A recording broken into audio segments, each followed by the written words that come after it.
کل انشاءاللہ.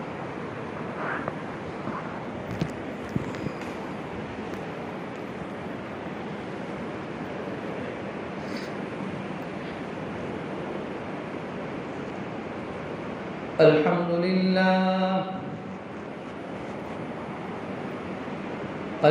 لله الذي لم يزل ولا يزال حيا قيوما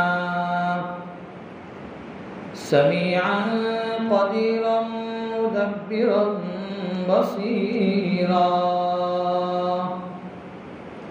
ونشهد أن لا إله إلا الله وحده لا شريك له ونشهد أن سيدنا ومولانا محمدا عبده ورسوله أما بعد فأعوذ بالله من الشيطان الرجيم بسم الله الرحمن الرحيم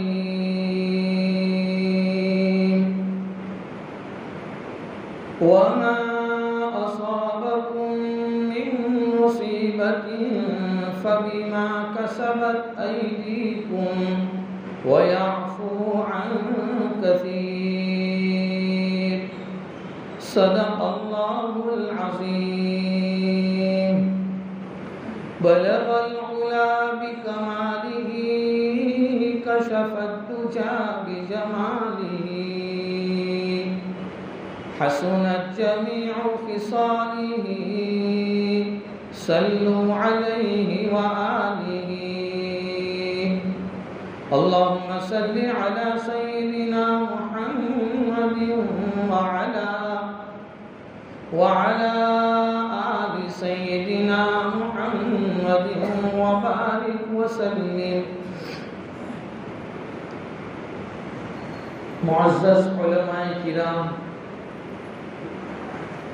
بزرگان محترم،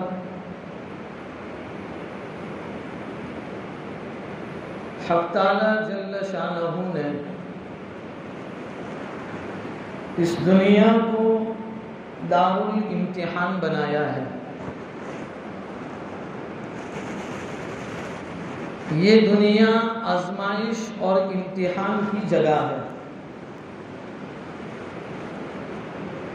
اس دنیا میں کوئی بھی آدمی 100% آسانیوں کے ساتھ، راحت کے ساتھ، سکون کے ساتھ زندگی گزارنا چاہتا ہے تو وہ مشکل ہے.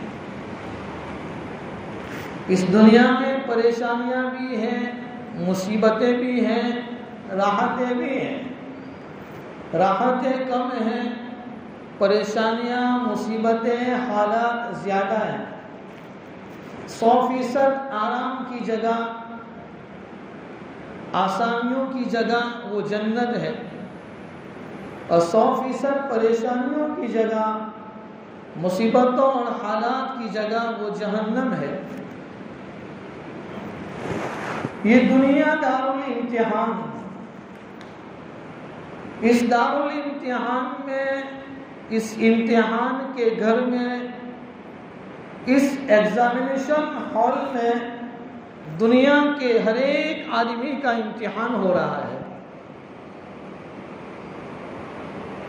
اس دنیا میں ہزاروں نہیں کروڑوں کی تعداد میں دنیا سے لوگ چلے گئے، اور میں اور آپ بھی چلے جائیں گے، اور قیامت تک جتنے آئیں گے وہ سارے کے سارے چلے جائیں گے اپنے وقت مقررہ پر.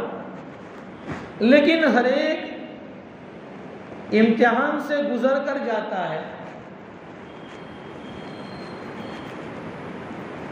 اس وقت موجودہ حالات اور موجودہ دور میں دنیا کا مالدار ترین انسان اور امیر ترین انسان بھی پریشان ہے، تو پھر غریب سے غریب آدمی بھی پریشان ہے. ظاہر میں اور آپ بہت خوشحال نظر آتے ہیں، کسی کو دیکھتے ہیں تو لگتا ہے کہ اس سے زیادہ خوش نصیب کوئی ہے ہی نہیں. لیکن جب 5 منٹ 10 منٹ اس کے پاس بیٹھتے ہیں تو وہ اپنے حالات کو جب کھولتا ہے تو سمجھ میں آتا ہے کہ ظاہری شکل و صورت اور ظاہری اس کی حیثیت کو دیکھ کر ہم نے اس کو سمجھا تھا کہ یہ خوشحال ہے، لیکن حقیقت میں پریشان ہے۔ اور عجیب بات یہ ہے کہ دنیا کے اندر جتنے لوگ ہیں سب کی پریشانیاں الگ ہیں۔ کوئی بیوی سے پریشان ہے تو کوئی بیٹے سے پریشان ہے، کوئی اولاد کے نہ ہونے کی وجہ سے پریشان ہے تو کوئی مال و دولت کے نہ ہونے کی وجہ سے پریشان ہے تو کوئی دوسرے کسی مسئلے کے اندر پریشان ہے۔ ایک تو آدمی کی انفرادی مصیبتیں، انفرادی تکلیفیں، انفرادی حالات، اور ایک دوسرے ہیں جو اجتماعیت اور اجتماعی حالات ہیں۔ اس وقت امت مسلمہ انفرادی حالات میں بھی پریشان ہے اور اجتماعی حالات کے اعتبار سے بھی پریشان ہے۔ دنیا کے دوسرے ممالک پر نظر اٹھائیں تو ہر ایک کی پریشانیاں الگ الگ ہیں۔ ہم جس ملک میں رہ رہے ہیں اس ملک کے حالات کیا ہیں ہم سب اس سے واقف ہیں۔ روزانہ دن بدن پریشانیاں بڑھتی جاتی ہیں، حالات بد سے بدتر ہوتے جا رہے ہیں، حالات عافیت میں آسانیوں میں تبدیل ہوتے ہوئے نظر نہیں آ رہے ہیں۔ اس کی وجوہات کیا ہے؟ میں نے اور آپ نے جو وجہ سمجھی ہے کہ جب کوئی حالات ہوتے ہیں، جب کوئی معاملہ پیش آتا ہے تو ہم یوں سمجھتے ہیں کہ واٹس ایپ کے ذریعے سے، سوشل میڈیا کے ذریعے سے کسی کو اس میسیج کو آگے پہنچا دینا اور کسی کو باخبر کر دینا تاکہ پریشانیاں دور ہو جائے، تو یہ ہمارا دھوکہ ہے۔ تو ان تمام حالات اور ان تمام پریشانیوں سے اپنے آپ کو بچانے کا اور اپنے آپ کے ساتھ اب گھر والوں کو، رشتہ داروں کو، دوستوں احباب کو، امت کے ایک ایک فرد کو ان حالات سے بچانے کی کیا ترتیب ہے؟ تو سب سے پہلے ہمیں معلوم کرنا پڑے گا کہ یہ حالات کس وجہ سے آتے ہیں۔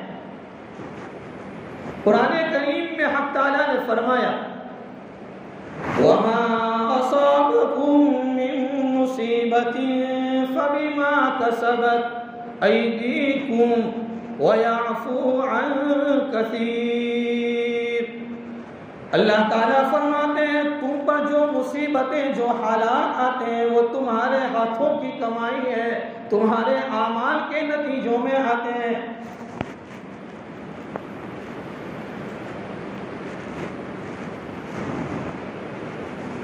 یہ سب سے بڑی وجہ یہ ہے کہ ہم نے قرآن کو چھوڑا ہے۔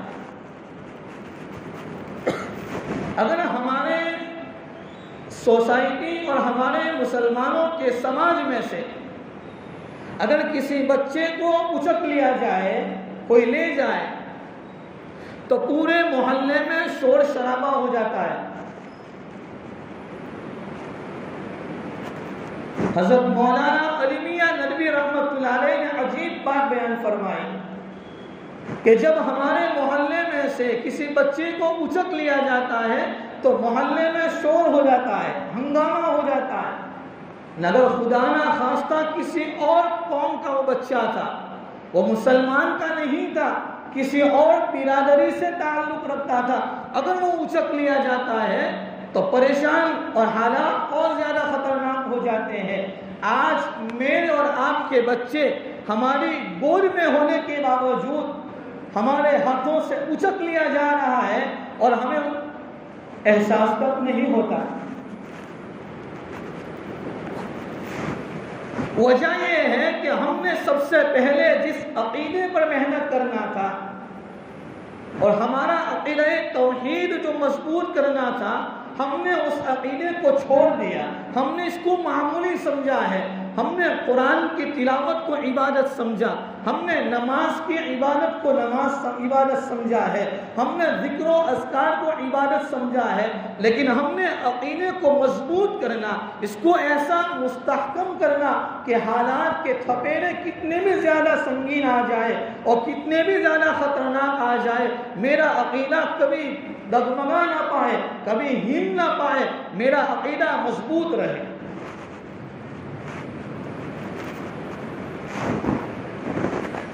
ہم اپنے آپ کو دیندار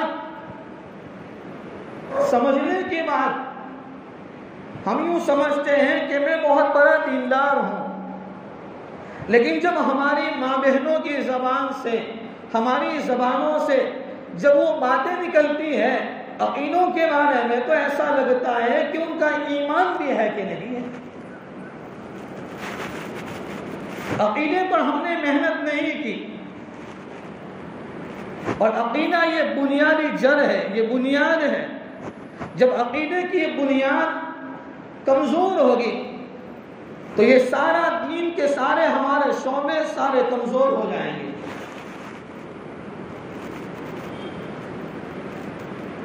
ہمارا عقیدہ، راستے میں گھر سے نکلے ہیں کسی کام کے لیے، بلی آ گئے واپس آ گئے، کام نہیں ہوگا۔ عورت حاملہ ہے، نہیں آسمان پر نظر نہیں کر سکتی۔ ایسے ایسے عقیدے ہمارے دل و دماغ میں گرے ہوئے ہیں کہ ہماری پوری زندگی نکل جاتی ہے، لیکن کبھی ہم نے اس عقیدے کو صحیح کرنے کی فکر نہیں کی۔ حالات کے آنے کی بہت ساری وجوہات ہے، سب سے پہلی وجہ یہ ہے کہ ہم نے عقیدے کو مضبوط کرنا، صحیح عقیدے کو بنانا ہم نے چھوڑ دیا، قرآن کو چھوڑا۔ اللہ کے نبی صلی اللہ تعالی علیہ وسلم نے فرمایا ترکت فیکم امرین لن تضلوا ما تمسکتم بہما کتاب اللہ۔ پہلی چیز فرمائی کہ میں تمہارے درمیان میں دو چیزوں کو چھوڑ کر جاتا ہوں، اور سب سے پہلی چیز ہے کتاب اللہ۔ اندازہ لگائیں جتنے ہم بیٹھے ہیں، ہم سب اپنے گریبان میں جا کر دیکھیں کہ میں روزانہ قرآن کریم کی کتنی تلاوت کرتا ہوں۔ نہیں مولانا ایسی تعویذ دو پریشانیاں آنے کا نام ہی نہ لے، ایسا وظیفہ دو میں کچھ نہیں کروں گا، بھائی یہ پڑھو نماز کتنے، مولانا میں کچھ نہیں کروں گا، آپ مجھے ایسی تعویذ دو، ایسا وظیفہ دو، سارے لوگ میرے قبضے میں ہو جائیں، میں کسی کے قبضے میں نہ ہوں۔ تو قرآن کو ہم نے چھوڑا ہے، قرآن کی تلاوت کرنے کا معمول ہمارا چھوٹ گیا ہے۔ جو بڑی عمر کے لوگ ہیں، ہمارے بڑے بوڑھے لوگ ہیں، بڑی عمر کے ہیں، کہ انہوں نے اپنی زندگیوں میں روزانہ قرآن کریم کا معمول اپنی زندگی میں بنایا تھا۔ آج ہمارا جوان صبح میں اٹھتا ہے، قرآن کو پکڑنے کی بات تو دور رہی، لیکن کئی دن گزر جاتے ہیں قرآن کو دیکھنے کی توفیق تک نہیں ہوتی ہے۔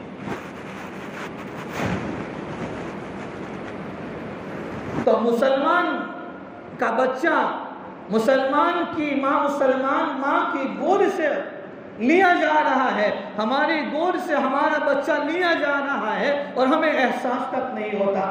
مولانا اسعد مدنی رحمت اللہ علیہ فدائے ملت، وہ ایک مرتبہ بنگلور کے سفر میں تھے، ایک بچے کو دیکھا، اسکول کی چھٹی ہو رہی تھی، چھٹی ہو گئی تھی، بچہ مسلمان کا جا رہا تھا، راستے میں پتھر پڑا ہوا تھا، اس بچے نے اپنے ہاتھ سے پتھر کو اٹھا کر دوسری طرف رکھا، مولانا نے ڈرائیور سے کہا گاڑی کو رکاؤ، اس بچے کو قریب میں بلایا اور بچے سے سلام کیا، اور سلام جواب کے بعد پوچھا بچہ لگتا ہے تو مسلمان ہے؟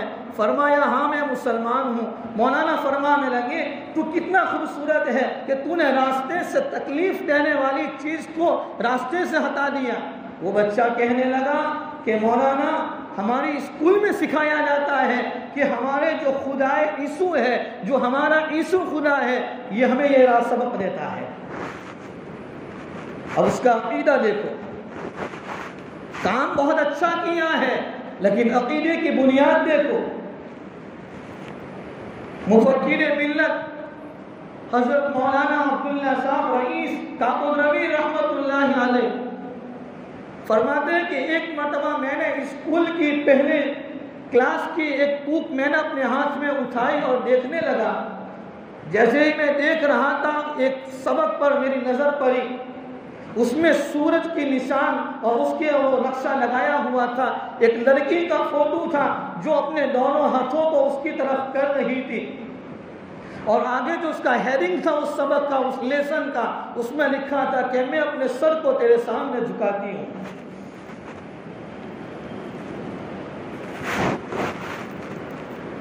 کیا کبھی ہم تو اپنے ایمان پر مطمئن، ہم اپنے عقیدے پر مطمئن، کیا کبھی ہمارا بچہ جو اسکول جاتا ہے، جو ٹیوشن جاتا ہے، جو کالج اور یونیورسٹی میں جاتا ہے، کبھی اس کو اپنے قریب میں بٹھا کر پوچھا؟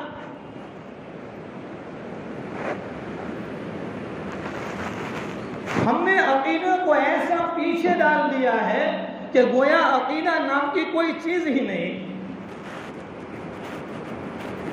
میرے بھائیوں یاد رکھو، عقیدہ توحید کہ خدا کی ذات اکیلی ہے، وہ اکیلا ہے، وہ تلے تنہا ہے، اس کا کوئی شریک نہیں، اس کا کوئی بھاگیدار نہیں، اس کا کوئی پارٹنر نہیں۔ یہ عقیدہ میرا اور آپ کا بھی مضبوط ہونا چاہیے، اور ہماری آل و اولاد، ہماری بیوی بچوں کے عقیدوں کو بھی مضبوط کرنا، یہ میری اور آپ کی ذمہ داری اور میرا اور آپ کا یہ فریضہ ہے۔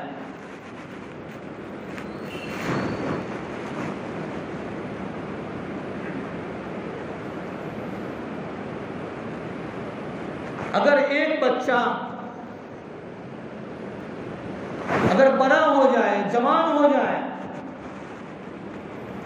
اور جوان ہونے کے بعد بھی اس کی زندگی میں قرآن کریم کی تعلیم نہ ہو، قرآن کریم کے احکام نہ ہو، نبی کی سنتیں نہ ہو، تو فرمایا کہ اس کا بچپن میں مر جانا بہتر ہے، بچپن میں مر جانا بہتر ہے۔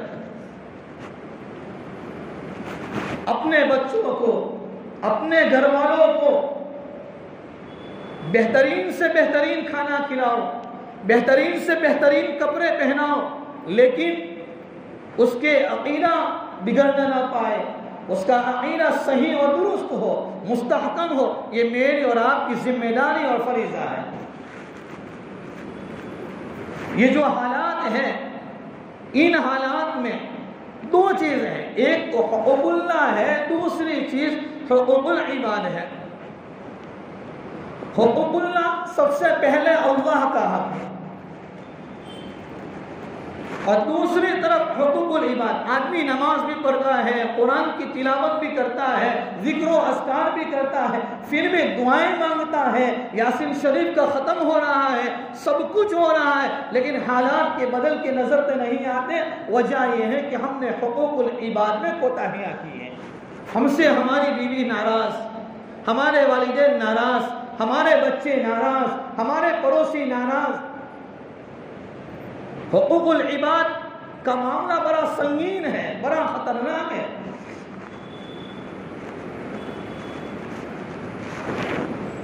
حقوق العباد، بندوں کے حقوق، اسی لیے دعوت و تبلیغ کی مبارک محنت میں یہ سکھایا جاتا ہے کہ اپنے حقوق کی رعایت کرتے ہوئے دوسروں کے حقوق کو جان جان کر ادا کرنے والے بنے۔ آج دنیا میں یہ شور ہے، یہ ہنگامہ ہے کہ سامنے والا میرا حق نہیں دیتا ہے، تو نے اس کا کتنا حق ادا کیا ہے۔ دکانوں پر دیکھو، کسٹمر کے ساتھ کس طریقے سے دھوکہ دیا جاتا ہے۔ کپڑا خریدنے جاتے ہیں، پوچھتے ہیں یہ کپڑا کیسا ہے، جتنی مرتبہ دھوئیں گے اتنی مرتبہ کلر بدلے گا، آپ فکر مت کیجیے۔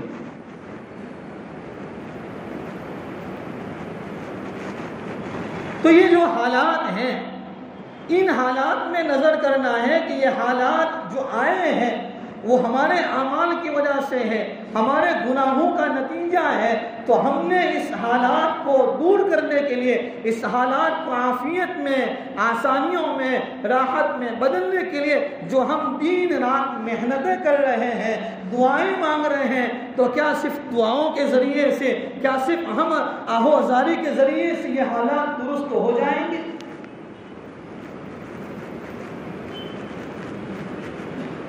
حقوق العباد کو دیکھنا ہے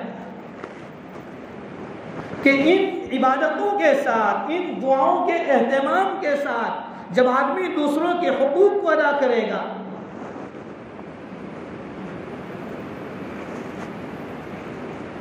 وہ ایک قافلہ حج کے موقع پر حج کرنے گیا پیدل، اور جب حج کے فریضے سے ادا کرنے کے بعد جب واپس اپنے علاقے میں لوٹ رہے تھے تو ایک آدمی کا انتقال ہو گیا تھا۔ اس وقت قافلے کے اندر سے آپس میں مشورہ کرنے لگے کہ بھائی اس کو کفن دفن کا کیا، کس طریقے سے کیا جائے۔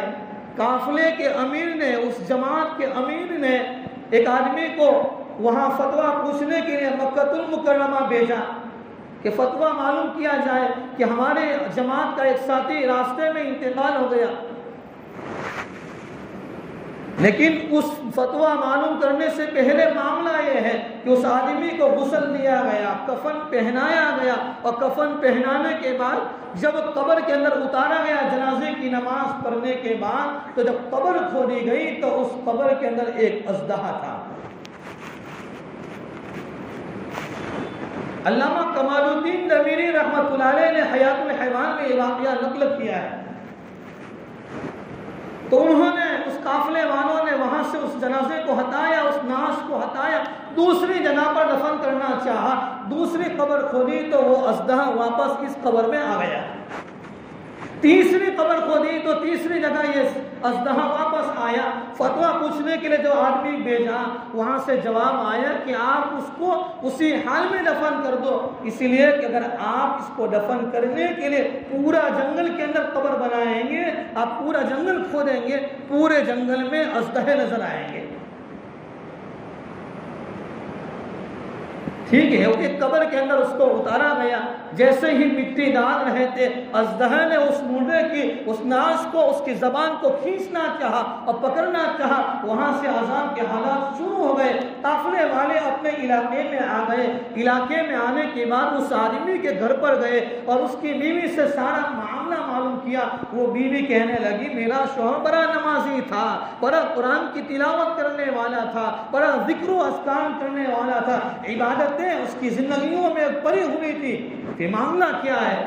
بہت سوچنے لگی، کہا ہاں ایک بات مجھے یاد آتی ہے کہ میرے شوہر کے پاس کوئی آدمی کا کوئی حق ہوتا تھا تو اس حق کے لینے میں کوتاہی کرتا تھا، جب لینے کی باری آتی تھی تو دوسرا معاف استعمال کرتا تھا، اور دینے کی باری آتی تھی تو دینے اور لینے کے اندر دوسری ترازو استعمال کرتا تھا۔ نتیجہ یہ ہے کہ مرنے کے بعد یہ عذاب شروع ہو گیا ہے۔ یہ جو دنیا میں اس وقت حالات ہیں، ہم انفرادی طور کے اعتبار سے پریشان ہیں، اجتماعی اعتبار سے امت مسلمہ پریشان اور دوچار ہے، ان حالات میں ہمیں حقوق اللہ کو بھی ادا کرنا ہے اور حقوق العباد کو بھی ادا کرنا ہے۔ میں اور آپ آنے والے کسٹمر کو دھوکہ دے سکتے ہیں،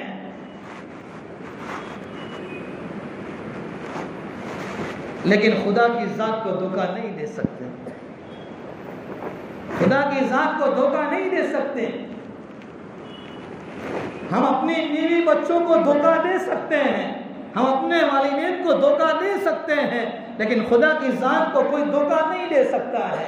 آج جو ہم پریشان ہیں، دلوں کے اندر بے قراریاں ہیں، بے چینیاں ہیں، ہر آدمی پریشان ہے۔ نمازوں کا اہتمام ہماری زندگیوں سے نکل گیا، قرآن کی تلاوت کا اہتمام نکل گیا، قرآن کریم کی تعلیمات ہماری زندگیوں سے نکل گئے۔ اگر ہم روزانہ آج اس جمعہ کے دن سے یہاں جتنے بیٹھے ہیں یہ تمام حضرت یہ نیت کر لے کہ انشاءاللہ روزانہ میں ایک سنت اپنی زندگی میں اتاروں گا، میں سمجھتا ہوں 40 دن میں 40 سنتیں ہماری زندگیوں میں آ جائیں گی۔ روزانہ کی ایک سنت،